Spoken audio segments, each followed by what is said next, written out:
Foundation started in 1985. It was the vision of Ed Ball, and he tapped David Sursa to work with him to execute that vision. David Sursa was our founding board president. So he was involved from day one and stayed our founding board president for at least 7 years, could be almost 8 years. So those first 8 years of the Community Foundation, David was our leader, the leader of our board, and quite literally the face of the foundation in the community. We grant about $3 million every year back into Delaware County in the form of grants to nonprofits who are meeting their mission, doing good work day in and day out, in the form of scholarships to students who are trying to finish their degrees, both in higher education and other forms of post-secondary education. We're at $63 million in total assets today. In 35 years. It took us another good story that I always hear about is it took us 7 years to grant our first $1 million. And today we regularly grant over $3 million in a given year. That's the power of endowment right there. That's something that Mr. Sursa understood as a banker and as a leader, and certainly understood the power of a community foundation to benefit the residents, again, today, tomorrow, and always. Yeah, the David Sursa Leadership Award is, I think, one of the most impactful awards here in the community because it doesn't recognize just a point in time for being named a David Sursa Leadership Award winner. It recognizes an individual's years of service. So the award was established in order to honor Mr. Sursa, his legacy and his leadership style, and to encourage nonprofit board members or board members of nonprofit organizations to do their best work. This gives the nonprofit organizations in our community an opportunity to honor outstanding board members who, like Mr. Sursa, are visionary, have a commitment to the community and doing their best work.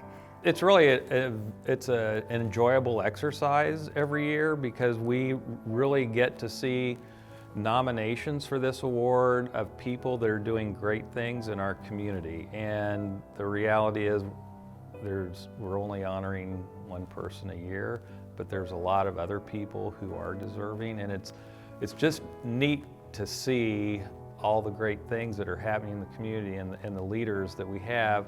And we have many fine leaders in this community today, and have always had, who are selfless, who are not interested in simply doing it because it's an honor or it's recognition, who balance their life, their careers, their families.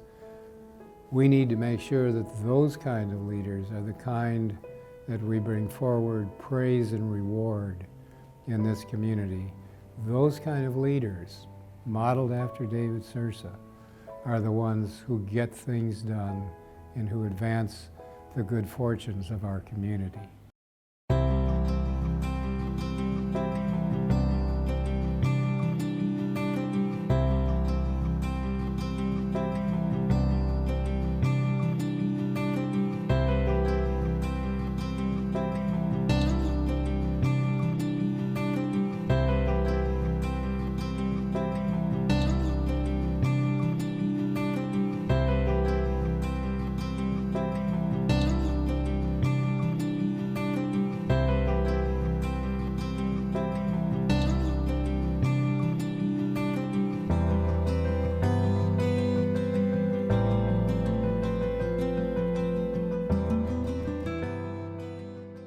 I came to town in 1974. I had come here from Chicago to head First Merchants Corporation, then First Merchants Bank.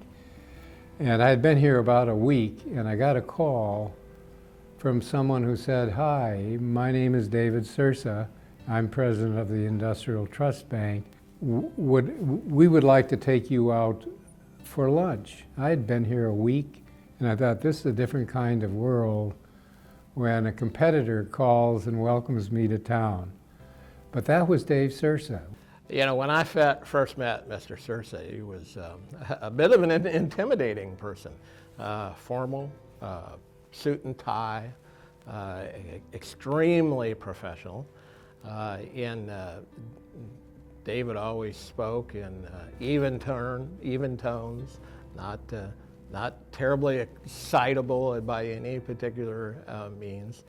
Yeah, what I noticed over time, as I got to know Mr. Sursa even more, is that when he spoke in any kind of meeting, in any kind of session, people would stop and listen. I would say when you first would meet David Sursa, in my estimation, he appeared to be a very quiet, gentle gentleman. He was never boisterous, but I knew because of his involvement with so many community activities and organizations that he was a very powerful influence on our community through the many organizations that he supported. However, he was never braggadocious. He was never loud in his appearance. He came into a room quietly. But in my estimation, you knew when he entered the room because you knew he was a man of great substance and integrity and wanting to do the best for his community. Every time I hear stories about David Sursa, most people call him Mr. Sursa. And I have a lovely portrait of Mr. Sursa in my office that will remain in the office of the president of the Community Foundation. So I think that I feel him with me in the sense that he started the organization, he helped guide us, he put policies in place, and so the decisions that I make in concert with staff and with board leadership, I have a great responsibility to carry forward what he started. His father was also very community-minded and was very involved in the local Muncie, Indiana nonprofit world and organizations. So I think he grew up in that environment and had a good role model. And he had the belief that if you were blessed, that there's an obligation to support, to give back, whether it's your time or money, talents. David was very much what I would call a quiet leader. He led by demonstration, by what he did, about how he did it, by the professionalism he brought to everything he did, by doing what he said he would do and by saying what he was going to do. In meetings, he would run professional meetings. They would be on time. They would start on time. They would end on time. There would be agendas. It was simply by the books. We need to remember that all leaders are not charismatic. No one would have described Dave Sursa as a charismatic leader, but people would have described him as an excellent leader who based his leadership on thoughtfulness, on thoroughness, and on believing in the people that he worked with, even competitors. When I think about a word that would best describe David Sursa, I think of the word integrity. Again, I had mentioned he was a gentle giant, but I don't think there's anyone that I knew that would not think you could not trust the word of David Sursa. You knew that what he said was correct, was right. He didn't exaggerate. And I just think people knew they could trust him in what he said. And I don't know all of his business dealings, but I'm sure there was many a time people just trusted his handshake because he was that type of a person. And that's what I feel he brought to the Community Foundation, because he took on the presidency when no one knew what a Community Foundation was, but they knew David Sursa. He was deeply interested in the arts and the symphony and music. He thought that was terribly underfunded most frequently. He was deeply interested in keeping our nonprofits vibrant. He certainly zeroed in early and often on the need for leadership training. and to get younger people involved, not only in leadership training, but in the community involvement. Community still benefits from his work, but he would be the very first to say that the Community Foundation benefits because of the strong people who have led it over the years and who have comprised this board. Dave was an early recognizer that community means a diversity of people involved and engaged in community foundation work. So yes, indeed, it would embarrass him to say the Community Foundation has been so successful because of Dave Sursa alone. He would be the first, as would Charlie, to say that is not true. But we owe him a tremendous debt of appreciation for kind of the stick-to-itness to take this job at an early point.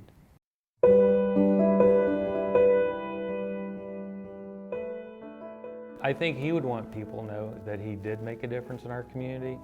I think if you asked him, he would say the Community Foundation was probably the most important thing he did. Just the way the foundation has evolved and how our community has changed. And, you know, I think we would really struggle without a good community foundation. I don't think you can easily summarize the impact that David Sursa has made on this community. It's so deep, it's so broad, it's so wide, it's so impactful. But perhaps if you had to say what was the one thing, is that he inspired many of the rest of us. We wanted to be like him. He was a great dad, and I think really good for our community. And you know, I know he wouldn't want to be singled out in that way, but probably should be.